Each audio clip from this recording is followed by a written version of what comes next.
So, introducing Alex, founder of Hostage Tape, the revolutionary mouth tape that encourages nasal breathing for better sleep.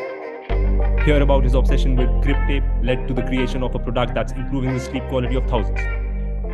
So, welcome to the Product Life episode, Alex. Thank you so much for joining us. Thanks for having me. Appreciate it. So, what inspired you to create Hostage Tape, and how did you come up with the idea for a mouth tape to encourage nasal breathing? Well, so I came up with the idea because I went through a divorce, actually. And when I went through that divorce and I was separated, I really started to look inward and think about, all right, what did I need to do to improve myself? Because really, one of the biggest things that contributed to our separation and divorce was the fact that we started sleeping in separate bedrooms. And so the intimacy just completely died and completely, just got killed. So I had a really serious snoring problem that just drove her into the other bedroom. And then from there, things deteriorated, got worse, resentment, all that stuff kind of builds up. A lot of people certainly know what that's like when you've got a partner who snores so loud that you just can't sleep and you end up going into another bedroom. I think too many people around the world suffer from that. So it was then when I was separated from her that I started to look at that and go, okay, but there's got to be something that I can do to fix this, to really work on this. Because I'd never really done that before. I never really thought, how do I actually solve this problem? Nor did I actually think it was a problem that could be solved and really should be solved. So I went on and I just started doing some research on like different mouthpieces and things that you could do and try and tried them, and they sucked. They didn't work too well. And then I came across an article written by James Nestor where he wrote that amazing best-selling book. And he talked about how there was this 30-day experiment that they did that really he talks about in the book, where they went to Stanford Medical Center, and the experiment was they were going to plug their nose for 30 days and just kind of measure what happened. Obviously, they had doctors there measuring what was happening, as well as anecdotally, how they were feeling. 10 days in, they stopped the experiment because they were snoring so bad, they had sleep apnea, deadly levels of blood toxicity. And so then to kickstart themselves back into being healthy again, they started mouth taping at night. So they were forced to nasal breathe, and they were healthy within a few days. So it was that article that made me go, mouth breathing? Is that really the issue? And me being, I was an athlete my whole life. We had never been taught this, at least in the US and Western culture. It's just not really something that, yeah, I mean, I was a football player. So certainly as a football player, we just don't really talk about breathing that much just because of, I think, the nature of that kind of a sport.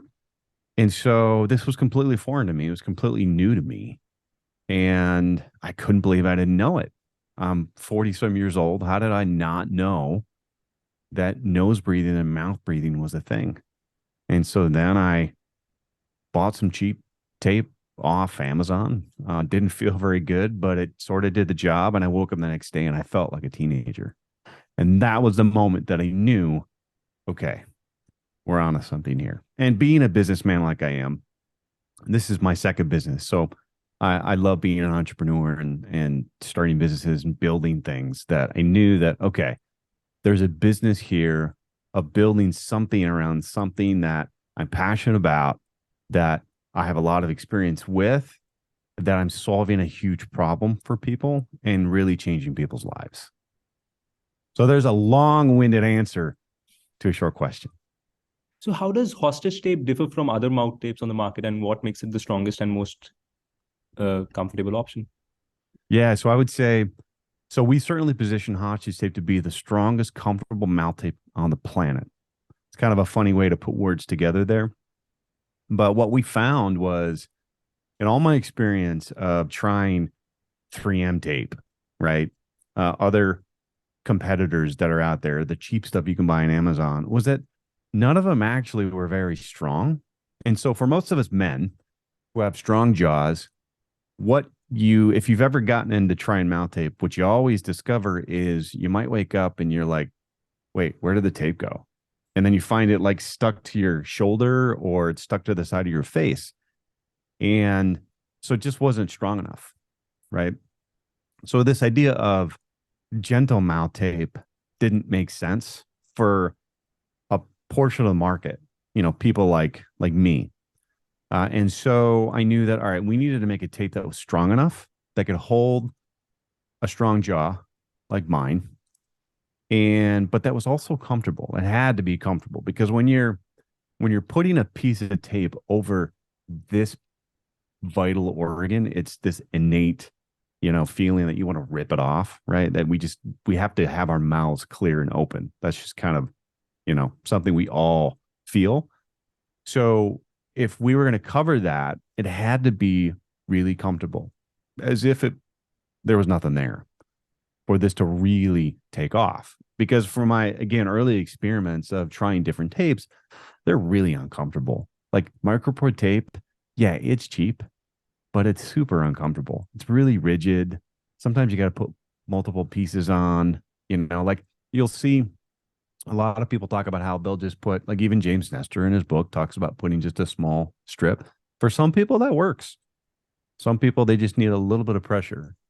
But again, for many of us, that doesn't work. We have to cover the whole mouth. And even people who wear CPAPs, right? You have to have the whole mouth shut for that CPAP to work well. You can't just have part of your mouth shut, right? So that was really where that came, that idea of strongest and most comfortable came from. And so then it's the material that we picked and chose, then that is unlike any mouth tape out there. It's flexible, it's elastic. And again, when you put that thing on, once you get used to it, you forget it's there. It's comfortable, it's strong. And quite honestly, it looks so unique, right? We purposely picked a black tape. We went with that branding. We're leaning into it, very Liquid Death like, because we knew that we wanted to stand out. We wanted to be a thumb stopper. And we wanted to start the conversation, get people thinking about it. Got it. So can hostage tape be used by people with sleep apnea or breathing related sleep disorders? Or is it intended Yeah, it's a great for question. snoring or mouth breathing? Yeah, so certainly there's varying levels of sleep apnea, right? So if you have severe obstructive sleep apnea, which is usually people who are severely overweight, then there's other factors that are at play there, where maybe you have a lot of extra weight, a lot of extra factors that are pushing down on your airways that, okay, you definitely probably need a CPAP and some other things there. But if you're not a severe obstructive sleep apnea person, then, snoring really falls into the category of a variation of sleep apnea anyways. So anybody who has it can certainly use it. And if you're wearing a CPAP, then wearing a hostage tape works great too, right? So whether you're wearing a CPAP or not, it can work great for you. But certainly people with CPAPs, we've got a ton of CPAP users who either they don't wear a chin strap, or they tried a chin strap or something else and they just don't like it. It's uncomfortable, or they have trouble keeping their mouth shut.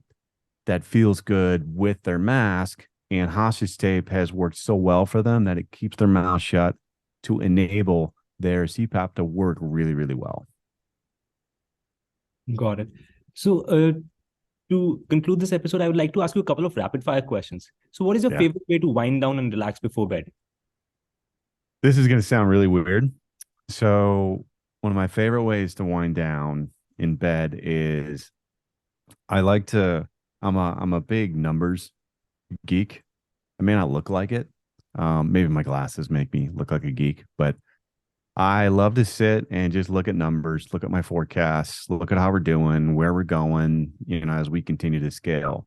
And then look at Shopify, look at my triple whale numbers and just evaluate how we're doing, the health, and just look at numbers, look at statistics, just the overall health and where we're going. Got it. What is the most interesting sleep-related fact or statistic that you have learned since creating hostage tape? I think it's just mouth breathing. The fact that mouth breathing is so dangerous and so bad for us. And I didn't know that for the first 40 years of my life, being a high level athlete. That single fact right there is, I think, the most important thing of all of them, and how important it is for all of us and even our kids too. What is your go-to method for overcoming a particularly challenging day or night of sleep? I have a pretty rigid morning routine. And so if I'm getting my morning routine in, which is a lot of self care, then I don't have any issues with the day. I don't have any issues getting to sleep. But if for some reason I've got a lot of work to do, or, it snowed a bunch today and I don't get to go out for a run, then it might affect me. But I've got a routine of, I get up really early, I do my stretching, I do my red light therapy and my sauna. I get a workout in, whether it's like a 4 or 5 mile run, or I get a workout in the gym. So I do all those things before I get into my office at 9 a.m. That all really sets me up for the day. And if I don't do those things, then it'll compound and get worse. And then I know that I'm not taking care of myself and doing those things that I need. If you could go back in time and give your younger self one piece of sleep related advice, what would it be? Shut your mouth. God. Thank you so much, Alex, for your time, and thank you for coming on our episode. It was great having you. Thank you for sharing your insights and experience. Awesome. Thank you. I appreciate it.